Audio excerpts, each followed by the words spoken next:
حدیث جبریل پڑھ رہے تھے، حدیث جبریل، کہ جبریل امین نبی کریم صلی اللہ علیہ وآلہ وسلم کی بارگاہ میں حاضر ہوئے انسانی شکل میں۔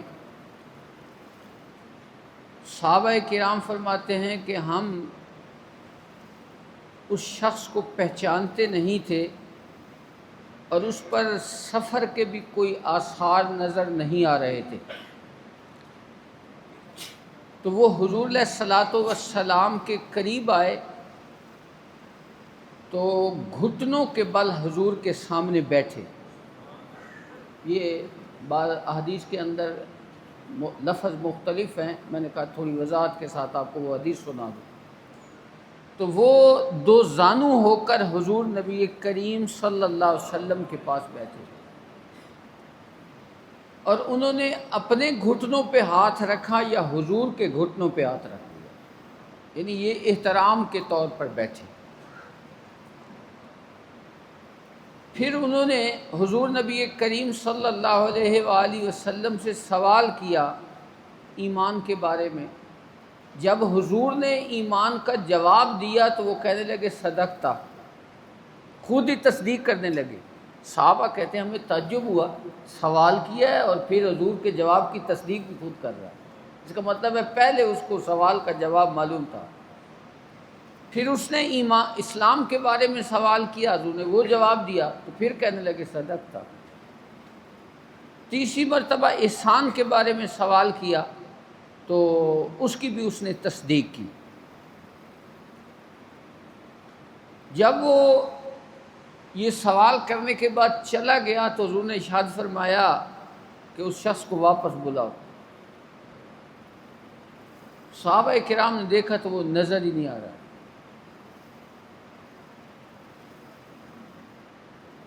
تو پھر حضور نے خود ہی وضاحت فرمائی کہ یہ جبریل تھے جو تمہیں دین سکھانے آئے۔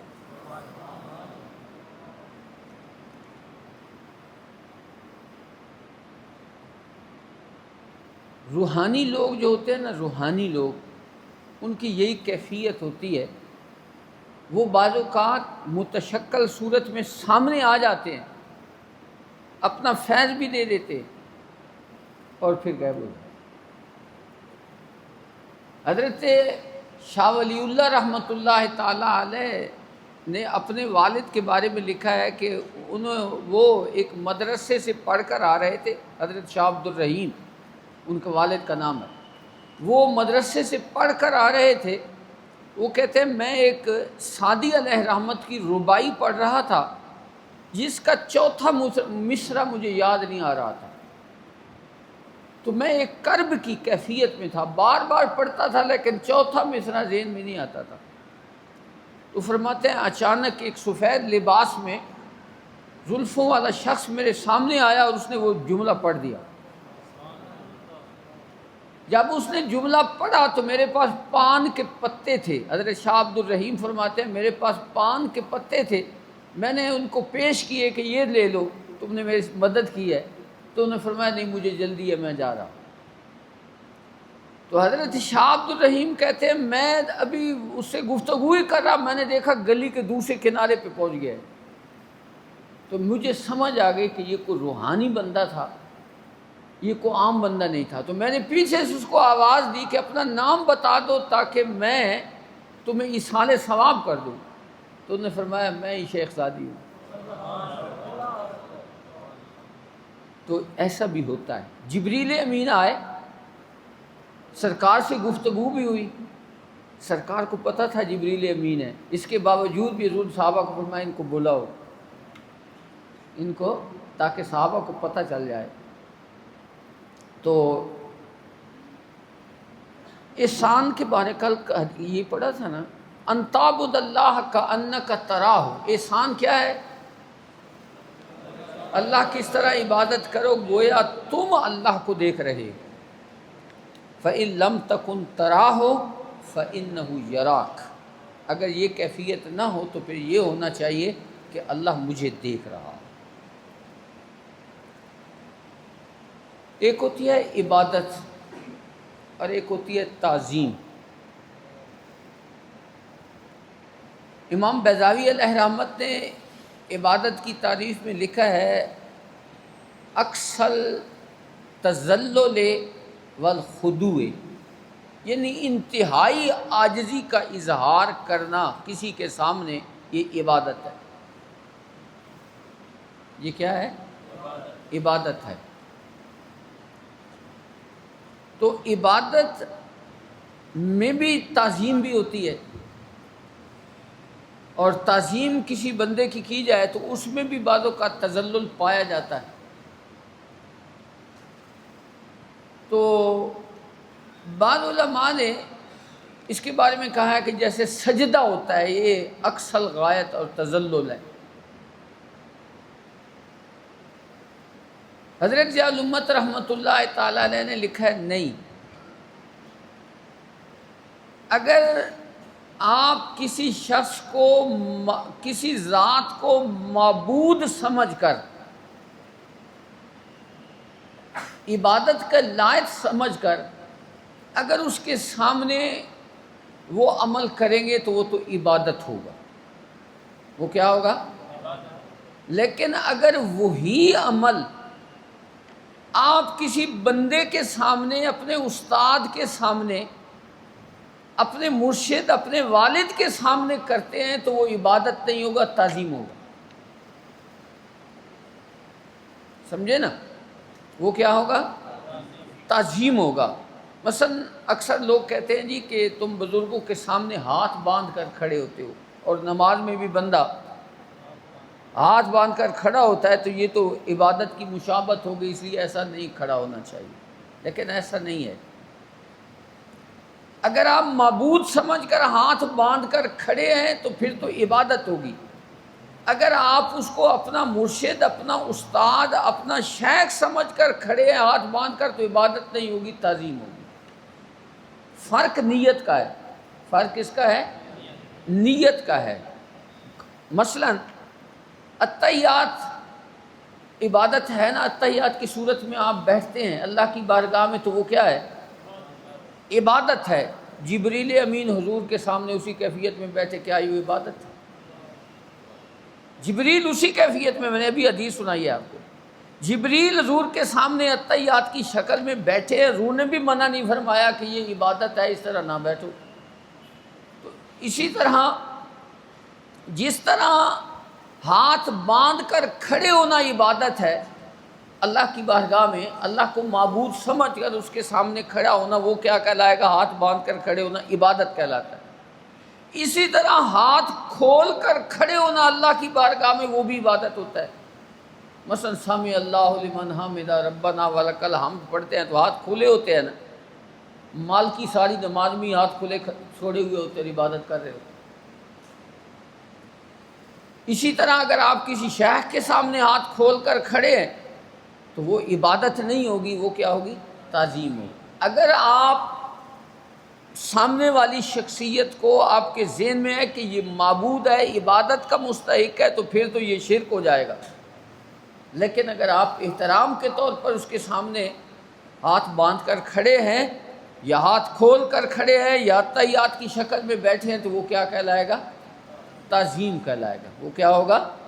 تعظیم کہلائے گا۔ کأن فرمایا ان تعبد اللہ، تو اللہ کی عبادت کرے، کأنک تراہ، گویا کہ تو اللہ تعالیٰ کو دیکھ رہا ہے۔ تو یہ عبادت کا لفظ آیا تھا، میں نے کہا چلو تھوڑی سی وضاحت کر دوں۔ وَإِن لَمْ تَكُنْ تَرَاهُ فَإِنَّهُ يَرَاكَ، تو کل بھی میں نے بتایا تھا کہ اس ظاہری عالم میں، اس عالم شہادت میں اللہ کا دیدار نہیں ہو سکتا، اس ظاہری آنکھوں سے اللہ تعالیٰ کا دیدار نہیں ہو سکتا، یہ متفق علیہ عقیدہ ہے۔ اس لیے اب آپ کو کوئی کہے کہ میں تمہیں اللہ کا دیدار کرا دیتا ہوں تو کڑالی مار دیتے۔ کالا متا الساعہ، اگلا سوال کیا جبریل نے کہ قیامت کب آئے گی؟ کالا مل مسئول عنہ بعلم من السائل، کہ جس سے قیامت کے متعلق پوچھا جا رہا ہے وہ سائل سے زیادہ جانتا نہیں ہے۔ تو کل میں نے بتایا تھا اسم تفضیل کا صیغہ ہے، اور اسم تفضیل میں دونوں کے اندر صفت پائی جاتی ہے، ایک میں صفت زیادہ ہوتی ہے اور دوسرے میں کیا ہوتی ہے؟ یعنی دوسرے کے مقابلے میں وہ صفت پائی جاتی ہے، وہ معنی دونوں کے اندر مفہوم پایا جاتا ہے۔ تو یہاں فرمایا عالم، یعنی جبریل بھی جانتے ہیں اور میں بھی جانتا ہوں۔ وَسَأُخْبِرُكَ عَنْ أَشْرَاطِهَا، اور میں، حضور نے فرمایا میں تمہیں اس کی شرائط بتا دیتا ہوں۔ شرائط سے یہاں مراد ہے علامات، شرائط سے کیا مراد ہے؟ اشراط، علامات۔ اذا، تو میں نے کل غالباً بتایا تھا کہ حضور نے دن بھی بیان فرمایا، مہینہ بھی بیان فرمایا، اور اس کی باقی علامات بھی بیان فرمایا، صرف سن نہیں بیان فرمایا، باقی سب کچھ بیان کر دیا۔ سن اس حکمت کے تحت بیان نہیں فرمایا کہ قیامت اچانک آنی ہے۔ قیامت اگر حضور بیان فرما دیتے تو پھر اچانک والا تصور ختم ہو جاتا، اور یہ قرآن نے بغتتاً کا لفظ استعمال کیا ہے کہ اچانک آئے گی، تو حضور قرآن کے مصدق ہیں، مکذب، اس لیے حضور نے وہ بیان نہیں فرمایا۔ کیا حضور کو قیامت کے وقت کا علم تھا یا نہیں؟ تو اہل سنت والجماعت کا عقیدہ ہے کہ حضور کو اس کا علم تو تھا، لیکن اس کے بیان کو مخفی رکھنے کا حکم دیا گیا، اس کے بیان کو مخفی رکھنے کا حکم دیا تھا۔ وَيَجُوزُ أَن يَكُونَ اللَّهُ تَعَالَى قَدْ اطَّلَعَ عَلَى حَبِيبِهِ عَلَيْهِ الصَّلَاةُ وَالسَّلَامُ، یہ جائز ہے، یہ عقیدہ رکھنا بھی کوئی حرج نہیں ہے کہ اللہ تعالیٰ نے حضور کو قیامت کے وقت کا بھی علم عطا فرمایا۔ اطَّلَعَ عَلَى حَبِيبِهِ عَلَيْهِ الصَّلَاةُ وَالسَّلَامُ عَلَى وقت قیامها، عَلَى وقت قیامها، عَلَى وَجْهٍ کامل، پوری طرح اللہ تعالیٰ نے حضور کو قیامت کا علم عطا فرما دیا تھا۔ وَلَكِنْ لَا عَلَى وَجْهٍ يُحَاكِي عِلْمَهُ تَعَالَى بِهِ إِلَّا أَنَّهُ سُبْحَانَهُ أَوْجَبَ عَلَيْهِ كِتْمَانَهُ، لیکن اللہ تبارک و تعالیٰ نے حضور پر اس کا مخفی رکھنا کیا کر دیا؟ واجب کر دیا۔ فَحِكْمَتُهُ، اس کی حکمت کیا تھی؟ فرمایا وَيَكُونُ ذَلِكَ، یعنی اپنی حکمت کی وجہ سے اللہ تعالیٰ نے اس کو مخفی رکھا، ورنہ حضور کو اللہ تعالیٰ نے کامل طور پر یہ علم عطا فرمایا تھا۔ فرمایا یکون ذالک من خواصہ علیہ الصلاۃ والسلام، اور یہ حضور نبی کریم صلی اللہ علیہ وسلم کے خواص میں سے، حضور کے خواص میں سے حضور کو علم تھا۔ یہ علامہ آلوسی رحمۃ اللہ تعالیٰ علیہ کی عبارت ہے۔ علامہ ابن حجر نے لکھا ہے کہ قال بعضهم لیس فی الامت فی الآیت علی ان اللہ لم یطلع ببیہ علی حقیقت الروح بل یحتمل ان یکون اطلعہ ولم یامرہ انہ لم یطلعہم وقد قالوا فی علم الساعۃ نحو ذالک۔ وہ علامہ ابن حجر کہتے ہیں کہ جس طرح حضور سے روح کے بارے میں یہودیوں نے سوال کیا تھا، اور حضور نے، اللہ نے فرمایا ان کو کہہ دو قل الروح من امر ربی، جس طرح حضور کو اس کا علم تھا لیکن حضور نے ان کے سامنے بیان نہیں کیا کیونکہ وہ سمجھ ہی نہیں سکتے تھے، اسی طرح قیامت کے بارے میں سوال کیا گیا تو حضور نبی کریم صلی اللہ علیہ وسلم کو علم تو تھا لیکن حکمت کے تحت اللہ نے فرمایا اس کو بیان نہیں کرنا، اس کو بیان نہیں کرنا۔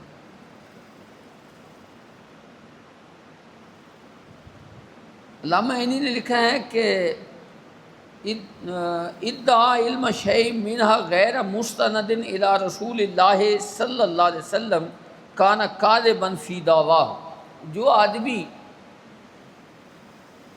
حضور کی طرف نسبت کیے بغیر ان 5 علوم میں سے کسی کا دعویٰ کرتا ہے تو وہ جھوٹا ہے، وہ اپنے دعوے میں کیا ہے؟ جھوٹ ہے، یعنی یہ حضور کی طرف سے ہی فیضان نصیب ہوتا ہے۔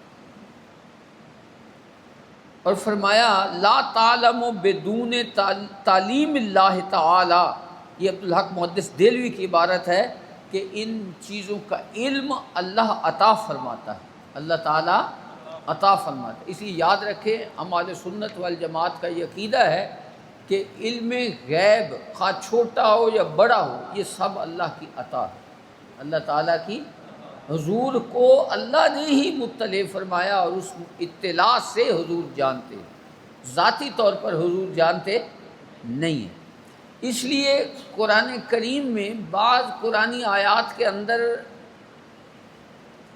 علم کی نفی کی گئی ہے کہ ان 5 چیزوں کا علم اللہ کے سوا کوئی نہیں جانتا، اور بعض جگہ پہ قرآن کریم نے اس کا اثبات بھی کیا ہے، ٹھیک ہے نا۔ وما یطلعکم علی الغیب، کس طرح ہے؟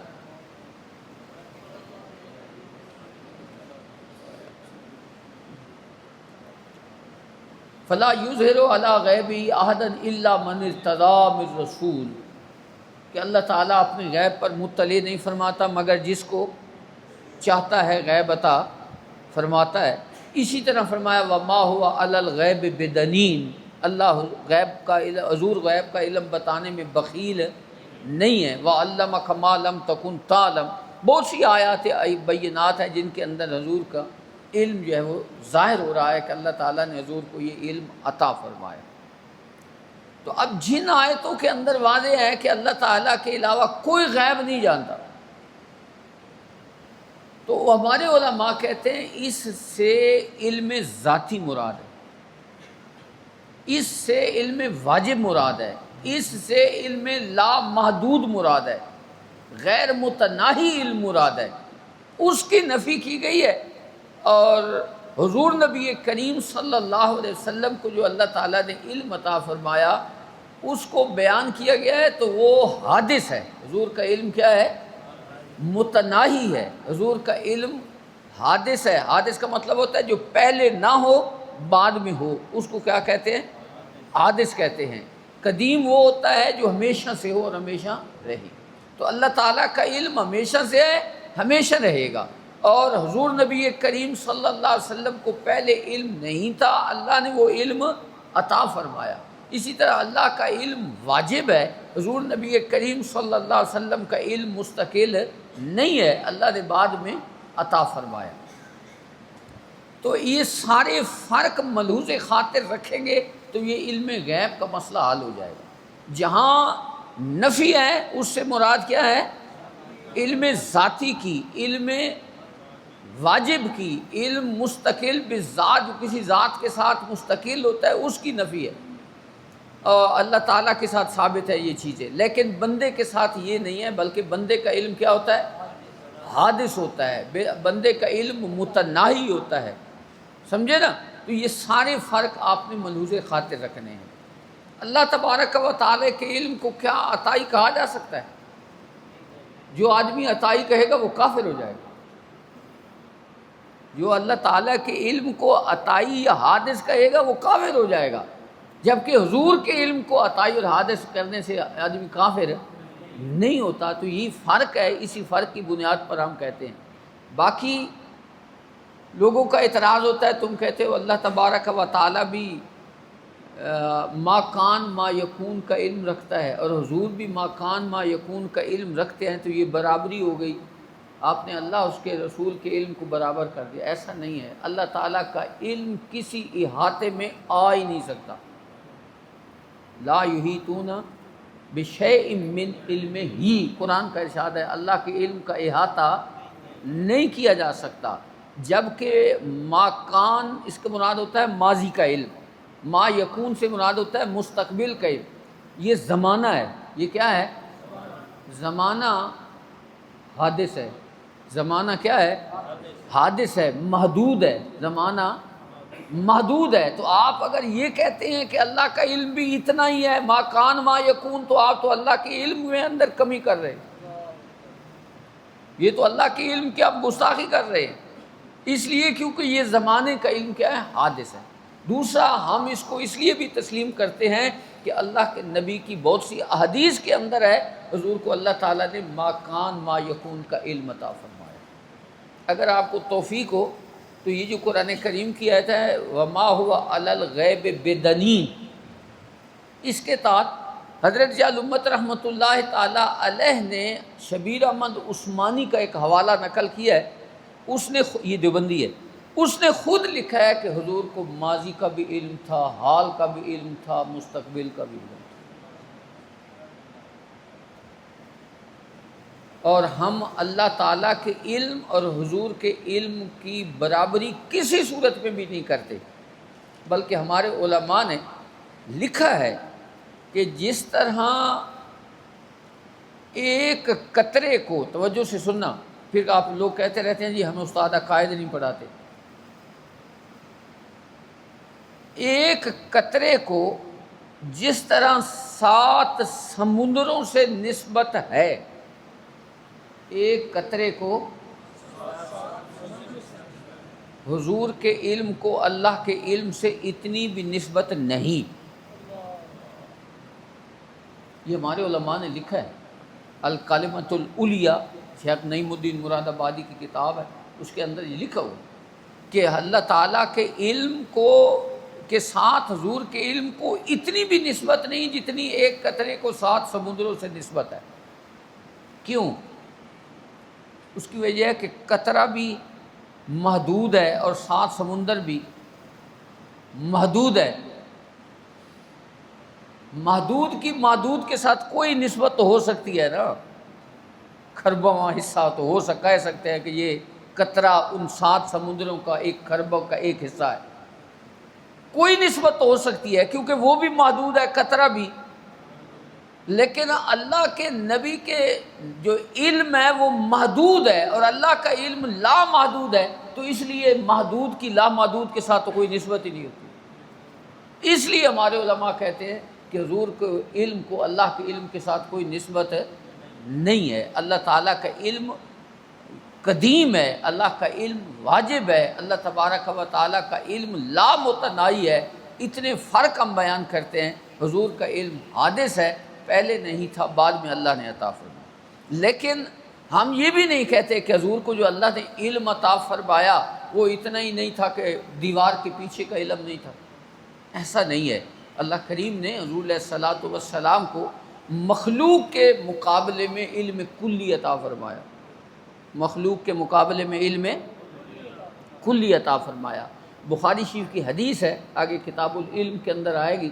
حضور نبی کریم صلی اللہ علیہ وسلم نے، حضرت سیدہ عمر رضی اللہ تعالی عنہ راوی ہیں، آپ فرماتے ہیں کہ قاما فینا رسول اللہ صلی اللہ علیہ وسلم مقام، کہ اللہ کے رسول ایک دن ہمارے درمیان کھڑے ہوئے، غور سے سننا، فَأَخْبَرَنَا، اخبرنا، حضور نے ہمیں بتایا، حضور نے ہمیں اخبرنا عن بدء الخلق، کہاں سے؟ کائنات کے بننے سے، کائنات کے بننے کے آغاز سے۔ بد ان کا معنی ہوتا ہے آغاز، اس سے حضور نے خطاب شروع فرمایا، حتی دخل اہل الجنت منازلہم و اہل النار منازلہم، حتیٰ کہ جنتیوں کے جنت میں داخل ہونے تک، دوزخیوں کے دوزخ میں داخل ہونے تک سب کچھ بیان۔ یہ بخاری کی حدیث ہے۔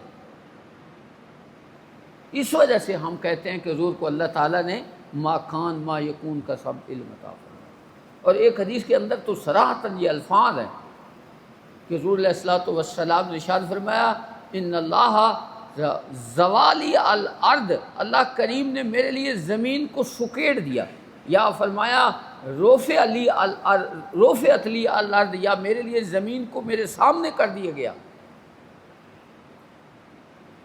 فرمایا میں نے جو کچھ اس دنیا میں ہے اس کا بھی مشاہدہ کر لیا، جو بعد میں ہونے والا ہے اس کا بھی مشاہدہ کیا۔ اور کیسے مشاہدہ کیا؟ فرمایا کأنی انظر الی کفی ہذہ، جس طرح میں اپنی ہاتھ کی ہتھیلی دیکھ رہا ہوں، اس طرح اس کائنات کو دیکھ رہا ہوں۔ تو حضور نبی کریم صلی اللہ علیہ وسلم کو اللہ تعالیٰ نے ما کان ما یکون کا علم عطا فرمایا تھا۔ اور یہ بھی ہمارا عقیدہ ہے، یاد رکھیں کہ حضور کے ما کان ما یکون کا جو علم ہے نا، اس کی تکمیل قرآن کی تکمیل کے ساتھ ہوئی ہے۔ ما کان ما یکون، جمیع ما کان ما یکون کا جو علم ہے، اس کی تکمیل کب ہوئی ہے؟ قرآن کریم کی تکمیل کے ساتھ، کیونکہ جو آیتیں نازل نہیں ہوئی تو پھر ابھی ان کا علم رہتا تھا نا، تو جب قرآن آ گیا سارے کا سارا، تو حضور کے علم کی بھی کیا ہو گئی؟ تکمیل ہو گئی۔ ولا رطب ولا یابس الا فی کتاب مبین، ہر خشک اور تر کا ذکر قرآن مجید میں۔ حضرت ابن عباس کا قول ہے، وہ ارشاد فرماتے ہیں کہ اگر میری اونٹنی کی نکیل بھی گم ہو جائے تو میں قرآن سے تلاش کر لیتا ہوں۔ قرآن کے اندر سارے علوم ہیں۔ اس وجہ سے ہم کہتے ہیں کہ حضور نبی کریم صلی اللہ علیہ وسلم کو اللہ تعالیٰ نے جمیع ما کان ما یکون کا، حضور نے کئی جگہ پہ جواب نہیں دیا، سوال ہوا لیکن حضور نے جواب نہیں دیا۔ تو ہمارا اس کا جواب ہم یہ دیتے ہیں کہ کسی حکمت کے تحت سرکار جواب نہیں دیتے تھے، کسی جواب نہیں۔ اس کا مطلب یہ نہیں ہے کہ حضور کو جواب معلوم نہیں تھا، کسی حکمت کے تحت جواب نہیں دیا۔ مثلا ایک بندہ آیا حضور سے سوال کیا، حضور میری اونٹنی کے پیٹ میں کیا ہے؟ ایک صحابی کہنے لگے حضور سے مت پوچھ، میں تمہیں بتاتا ہوں، تیرا نطفہ اس میں ہے، تیرا نطفہ ہے۔ حضور نے فرمایا تو نے اسے شرمندہ کرنا۔ تو اس حکمت کے تحت بعض اوقات بیان نہیں فرماتے تھے، ورنہ علم تو ہوتا ہے۔ صحابی چونکہ فوراً بول پڑ وہاں تیرا نطفہ ہے، تو حضور نے فرمایا تو نے اس کو شرمندہ کرنا، ورنہ حضور کو اللہ تعالیٰ نے علم عطا فرمایا ہوتا تھا، کسی حکمت کے تحت حضور اس کو بیان نہیں فرماتے تھے۔ اس میں کئی حکمتیں ہو سکتی ہیں۔ کل میں نے کہا یہودیوں نے سوال کیا روح کے بارے میں، تو وہ چونکہ وہ روح کی حقیقت سمجھ ہی نہیں سکتے تھے، اس لیے فرمایا کہ تم اتنا ہی کہہ دو یسألونک عن الروح قل الروح من امر ربی۔ اگر یہ کہا جائے، اچھا امام غزالی علیہ رحمت نے بڑی خوبصورت بات لکھی ہے، شاید پہلے بھی میں نے ذکر کی ہو۔ انہوں نے جو نبی کی خصوصیات لکھی ہیں نا، نبی کی خصوصیات، ان میں انہوں نے لکھا ہے کہ نبی کو یہ صفت ہوتی ہے کہ اس پہ غیب منکشف ہوتا ہے۔ یہ نبی کی شان ہے کہ اس پہ غیب منکشف ہوتا ہے، جو کچھ مستقبل میں ہونے والا ہوتا ہے اس پہ ظاہر ہو جاتا ہے۔ یہ تو حضور کی تو شان ہی بڑی بلند ہے۔ حضرت غوث اعظم کا قول آپ پڑھتے سنتے رہتے ہیں، نظرت الی بلاد اللہ جمن کخردلۃ علی حکم اتصال، ہی کہ میں ساری دنیا کے شہروں کو اس طرح دیکھتا ہوں جس طرح رائی کے دانے کو دیکھتا ہوں۔ یہ تو اسی وجہ سے یہ جو بزرگان دین ہوتے ہیں نا، اللہ کے اولیاء ہوتے ہیں، ان کو بھی اللہ تعالیٰ ان چیزوں کا علم عطا فرماتا ہے۔ قرآن کریم میں 5 چیزوں کا صرف ذکر کیا گیا ہے کہ یہ ان کا علم اللہ جانتا ہے۔ سورہ لقمان کے آخر میں آتا ہے نا، وہ قرآن کی آیت ہے نا، ان اللہ عندہ علم لا یعلم، تو یہ قرآن کریم کے الفاظ ہیں، کہ وہ قرآنی آیت کریمہ، ان اللہ عندہ علم الساعۃ وینزل الغیث ویعلم ما فی الارحام وما تدری نفس ماذا تکسب غدا وما تدری نفس بأی ارض تموت ان اللہ علیم خبیر۔ یہ 5 چیزوں کا ذکر کیا گیا ہے کہ ان کا علم اللہ کے پاس ہے۔ کوئی نہیں جانتا کل کیا ہوگا، کوئی نہیں جانتا رحموں کے اندر کیا ہے، یہ ساری چیزیں۔ تو صرف 5 چیزوں کا ذکر کیوں کیا گیا ہے؟ باقی بھی تو لوگ اللہ کے عطا کے بغیر نہیں جانتے، باقی جو علوم ہیں ان کو بھی اللہ کی عطا کے بغیر کوئی نہیں جانتا، تو صرف 5 چیزوں کا ذکر یہاں کیوں کیا گیا؟ تو اس کا جواب یہ ہے کہ چونکہ کاہن لوگ، کاہن ہوتے تھے، وہ غیب کی خبریں لوگوں کو بتاتے تھے اپنی طرف سے، تو اللہ نے یہ 5 چیزیں وہ بتاتے تھے۔ لوگ ان کے آ کر پوچھتے تھے کہ میری بیوی کے پیٹ میں بچہ ہے یا بچی ہے، اس قسم کے سوال کرتے تھے، کل کیا ہوگا، تو اس قسم کی خبر۔ تو اللہ کریم نے ان کی نفی کرنے کے لیے ان 5 چیزوں کا ذکر کر دیا کہ یہ علوم صرف اللہ کے پاس ہے، یہ جھوٹ بولتے ہیں، کڑال مار، اس لیے 5 چیزوں کا خصوص ہے۔ ورنہ ہر علم اللہ عطا فرماتا ہے، اللہ کے دیے بغیر کوئی آدمی کچھ بھی جانتا نہیں۔ سمجھ آئی؟ تو یہ نبی کا خاص ہے۔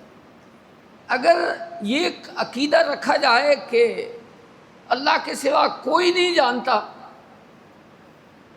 تو پھر قرآن کریم کی آیات اور بہت سی احادیث طیبہ کا بھی انکار لازم آئے گا۔ مثلا یہاں ارشاد ہے نا کہ وَيَعْلَمُ مَا فِي الْأَرْحَامِ کہ اللہ کے سوا کوئی رحم کی بات کو نہیں جانتا۔ ابھی میں نے آپ کو بتا دیا، صحابی نے کہا اونٹ تیرا نطفہ اس کے پیٹ میں ہے۔ حضرت سیدہ صدیق اکبر نے وصال سے پہلے حضرت عائشہ کو فرمایا یہ میرا مال جو ہے نا، یہ ایک تم بھی وارث ہو اور تمہاری بہن بھی وارث ہے۔ تو انہوں نے فرمایا دوسری بہن کون سی مراد ہے؟ تو آپ نے فرمایا تمہاری ماں کے پیٹ میں جو بچی ہے نا وہ بھی وارث ہے، وہ بچی ہی پیدا ہوئی۔ کل کیا ہوگا؟ بدر کے جنگ سے پہلے حضور نبی کریم صلی اللہ علیہ وسلم نے ایک دن پہلے بدر کے میدان میں نشان لگا دیے تھے کہ اس جگہ فلاں کافر مرے گا، اس جگہ فلاں کافر مرے گا، اس جگہ۔ تو کل خبر دے دی۔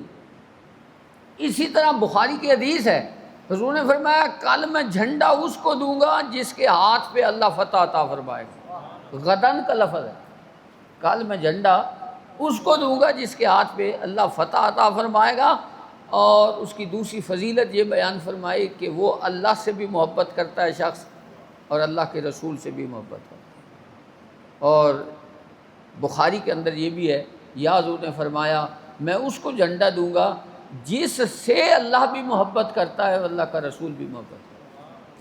اور یہ حضرت علی شیر خدا رضی اللہ تعالی عنہ۔ تو اس لیے ان ساری حدیث کا پھر انکار کرنا پڑے گا کہ حضور کو علم غیب نہیں ہے، تو پھر یہ ساری چیزیں ہی نہیں بیان ہو سکتی۔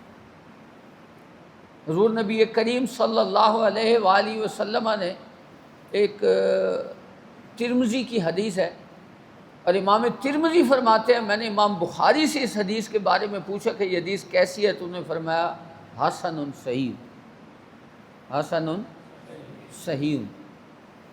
کہ حضور فرماتے ہیں میں نے عشاء کی نماز پڑھی، عشاء کی نماز پڑھنے کے بعد میں نے نوافل شروع کر دیے، اور نوافل پڑھتے ہوئے میری طبیعت بوجھل ہوئی، استثقلت، میری طبیعت بوجھل ہوئی۔ اور حضور فرماتے ہیں اسی کیفیت میں نے اپنے رب کا دیدار کیا، رأیت ربی فی احسن صورت، میں نے اپنے رب کا دیدار کیا خوبصورت صورت۔ تو صورتوں سے اللہ پاک ہے، صورتوں سے اللہ پاک ہے۔ میں نے پہلے بھی بتایا تھا کہ بعض ایسی چیزیں ہوتی ہیں جو غیب سے تعلق رکھتی ہے، جو کیفیت سے تعلق رکھتی ہے، عالم غیب کی چیزیں ہوتی ہیں، لیکن لوگوں کو سمجھانے کے لیے ان کو عالم شہادت کی کسی چیز سے تشبیہ دے کر بیان کر دیا جاتا ہے،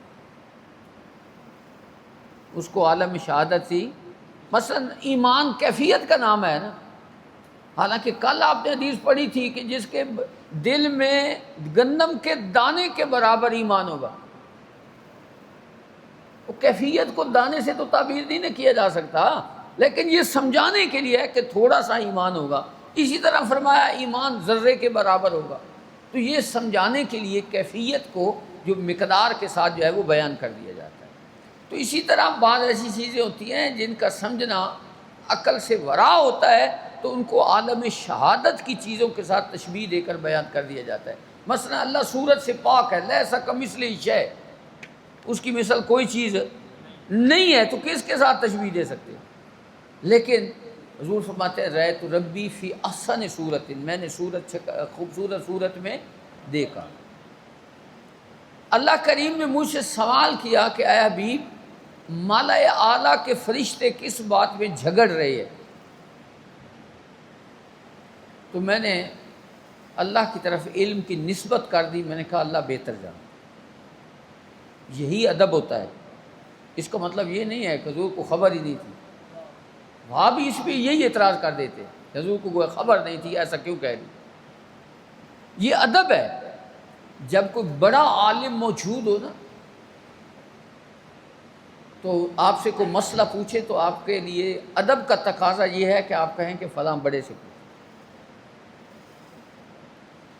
اللہ کی طرف وہ حضور نے اللہ کی طرف علم کی نسبت کر دی، تو حضور فرماتے ہیں میں نے جب علم کی نسبت اللہ کی طرف کی تو اللہ تعالیٰ نے میرے پر یہ کرم فرمایا، فوضع یدہ، بین کتفی، اللہ نے اپنا دست قدرت، اب ہاتھ سے اللہ پاک ہے، ہاتھ سے اللہ سمجھانے کے لیے فرمایا، اللہ تعالیٰ نے اپنا دست قدرت میرے دونوں کندھوں کے درمیان رکھا، فوجدت بردہ بین صدیی، میں نے اس کی ٹھنڈک، اس کا فیضان اپنے سینے میں محسوس کیا، فعلمت ما فی السماوات و ما فی الارض، جو آسمانوں میں تھا وہ بھی جان لیا، جو زمین میں تھا وہ بھی جان لیا۔ اور ایک حدیث میں فرمایا فتجلی لی کل شیء، میرے لیے ہر چیز روشن ہے۔ اسی طرح فرمایا ان اللہ زوالی الارض، اللہ نے میرے لیے زمین کو سکیڑ دیا، حتیٰ رأیت مشارقہا و مغاربہا، حتیٰ کہ میں نے اس کے مشرق کو بھی دیکھا، اس کے مغرب کو۔ تو اس وجہ سے ہم کہتے ہیں کہ حضور کو اللہ تعالیٰ نے ساری کائنات کا علم عطا فرمایا۔ تو کسی وقت حضور کا جواب نہ دینا وہ کسی حکمت پہ مبنی ہوتا ہے، اس کا مطلب یہ نہیں ہوتا کہ حضور کو اس چیز کا علم نہیں۔ یاد رکھیں، سوال عدم علم کی دلیل نہیں ہوتا، کسی چیز کا سوال کرنا عدم علم کی دلیل نہیں ہوتا۔ بعض جگہ پہ حضور نے کسی کو بات پوچھی، یہ دیوبندی کہتے ہیں جی علم نہیں تھا تب تو پوچھی۔ فرشتے صبح کے وقت جب اللہ کی بارگاہ میں جاتے ہیں تو اللہ پوچھتا ہے میرے بندے کیا کر رہے تھے، حدیث ہے، بخاری مسلم کی حدیث ہے، میرے بندے کیا کر رہے تھے، اللہ کو علم نہیں ہے۔ اس لیے میں نے کہا ہے کہ ہر سوال عدم علم کی دلیل نہیں ہوتا، حکمت پہ مبنی ہوتا ہے سوال کیا جائے۔ سمجھ آئی؟ اچھا جی، فرمایا مال مسئول عنہا بعالم من السائل سأخبرک عن اشراطها ولدت الامۃ ربہا۔ ایک نشانی یہ بیان فرمائی کہ لونڈی اپنے مالک کو جنم دے گی، لونڈی مالک کو جنم دے گی۔ ایک اس کا مفہوم یہ بیان کیا گیا ہے کہ لونڈیوں کے بطن سے بچے پیدا ہوں گے اور وہ بادشاہ بن جائیں گے۔ وہ کیا ہے؟ علماء نے لکھا ہے کہ عباسی جتنے خلفاء گزرے ہیں نا، عباسی خلفاء، امین کے علاوہ باقی سارے لونڈیوں کے بیٹے تھے، باقی سارے بعد میں وہ بادشاہ بھی بنے۔ تو اس لیے لونڈی اپنے مالک کو جنم دی۔ ایک مفہوم یہ بیان کیا گیا ہے کہ